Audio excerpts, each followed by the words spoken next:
Hello friends, आप सभी का बहुत बहुत स्वागत है मेरे यूट्यूब चैनल ज़िंदगी इजी में, जहां आपको मिलता है ज़िंदगी जीने के आसान टिप्स।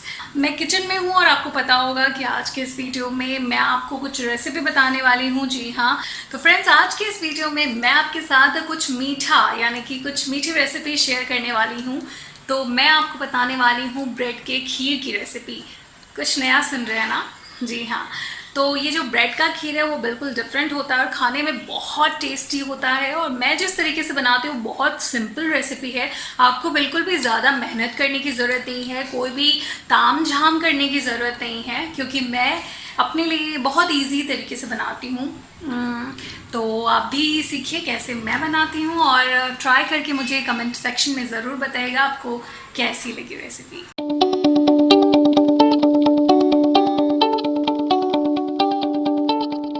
तो फ्रेंड्स, ब्रेड की खीर बनाने के लिए सबसे पहले हमें एक पैन में दूध लेना होगा। दूध आप अपने अकॉर्डिंग ले सकते हैं। मैंने यहाँ पे कोई भी क्रीम या फिर कोई भी एक्स्ट्रा जो मलाई वगैरह होता है उसका यूज़ नहीं किया है। मैंने यहाँ पे हाफ़ लीटर से थोड़ा ज़्यादा मैंने दूध लिया है और उसी को मैं काफ़ी ज़्यादा उबाल रही हूँ ताकि ये थोड़ा गाढ़ा हो जाए, थिक हो जाए, थोड़ा सा क्रीमी टेक्सचर हो जाए इसकी। जैसे ही हमें इसमें उबाल आने लगेगा फिर हम इसमें चीनी ऐड कर देंगे और चीनी ऐड करने के बाद हम इसमें इलायची मिला लेंगे और फिर इसको हम उबालेंगे। और उबालना है हमें कुछ इस तरीके से, जैसे धीमी आंच पे हमें उबालना है, फिर तेज़ कर देना है और इसे उबालते रहना है। मतलब एक तरफ आप इसे चढ़ा हुआ छोड़ दें और दूसरी तरफ आप आगे की प्रिपरेशन कर सकते हैं। तब तक दूध जो है आपका बन के रेडी हो जाएगा। तो अभी इधर मैंने तवा चढ़ा लिया है और तवा काफ़ी गर्म हो गया है। तो अब मैंने इस पर ब्रेड डाल दी है। ब्रेड आप ब्राउन ब्रेड भी ले सकते हैं, वाइट ब्रेड भी ले सकते हैं, और मैंने यहाँ पे फ्रूट ब्रेड लिया है। जी हाँ, ये फ्रूट ब्रेड है। ये ऑलरेडी हल्का सा थोड़ा सा स्वीट होता है और इसमें एक टेस्ट होता है, तो वो मैंने यहाँ पे लिया है, जिससे काफ़ी टेस्टी हो जाती है। ये जो खीर है ना ब्रेड की, वो बहुत यमी हो जाती है।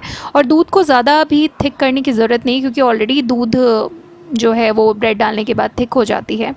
इसके बाद मैंने इसमें शुद्ध घी का यूज़ किया है। शुद्ध घी से मैं इस ब्रेड पे जो है इस ब्रेड को तवे पे गर्म कर रही हूँ। इसको कुरकुरा करूँगी, कुरकुरा होने तक। इसको आप डीप फ्राई भी कर सकते हैं ऑयल में, रिफ़ाइन में, या फिर शुद्ध घी में। बट मैंने यहाँ पे थोड़ा सा हेल्दी रखा है इसको, और मैंने थोड़ा सा घी डालकर इसे बस ऐसे ही मैंने सेक लिया है इस ब्रेड को। थोड़ा आप कुरकुरा इसे होने दें, मतलब थोड़ा सा कुरकुरा होना चाहिए ये घी जब डालेंगे आप। तो ध्यान रखें लो फ्लेम हो, आपके जो गैस का फ्लेम है वो आप लो रहने दें और इसमें आप इसे थोड़ी देर तक पकने दें। तो अपने आप जो ब्रेड है वो कुरकुरा हो जाएगा।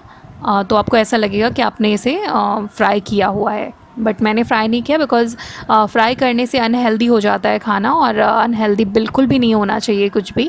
अगर हम कुछ बना रहे हैं तो उसे हेल्दी बहुत ज़रूरी है रहना। तो अब मेरा ये आप देख सकते हैं ब्रेड जो है वो बन के रेडी है, और दूध भी इधर मेरा रेडी हो गया है।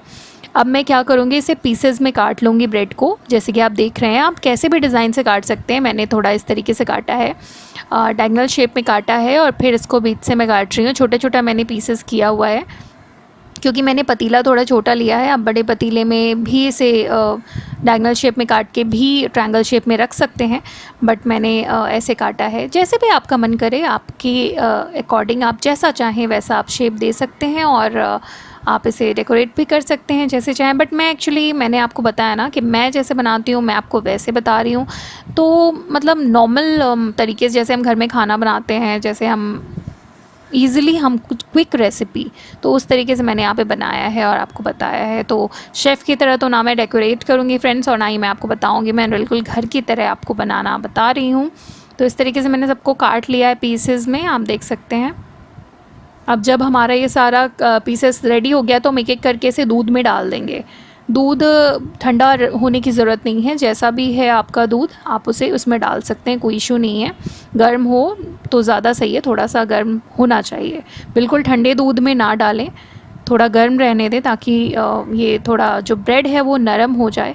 अब इसको थोड़ी देर हम छोड़ देंगे, ऐसे ही सोक किए हुए ब्रेड को इसमें छोड़ देंगे दूध में, और देखेंगे आप 10-15-20 मिनट बाद आप देखेंगे कि ये अपने आप काफ़ी थिक हो गई है, हो सकता है आपको ऊपर से मिल्क भी ऐड करना पड़े, आप देख लें, अपने टेस्ट के अकॉर्डिंग आप ऐड कर सकते हैं। तो फ्रेंड्स, ब्रेड की खीर बनाने के लिए जो इंग्रेडिएंट्स चाहिए उसे आप नोट डाउन कर लीजिए। मैंने यहाँ पे दूध लिया है, चीनी ली है, इलायची लिए हैं, ब्रेड लिया है और घी लिया है। फ्रेंड्स, अगर आपको आज का ये वीडियो अच्छा लगा हो तो प्लीज़ एक लाइक देना बिल्कुल ना भूलें और अपने फ्रेंड्स एंड फैमिली के साथ इस वीडियो को शेयर करें ताकि उन्हें भी ये इजी रेसिपी मालूम पड़े। और कैसा लगा आपको ये रेसिपी, प्लीज़ मुझे कमेंट करके कमेंट सेक्शन में ज़रूर बताएं और आप अपना ख्याल रखें। तब तक के लिए बाय।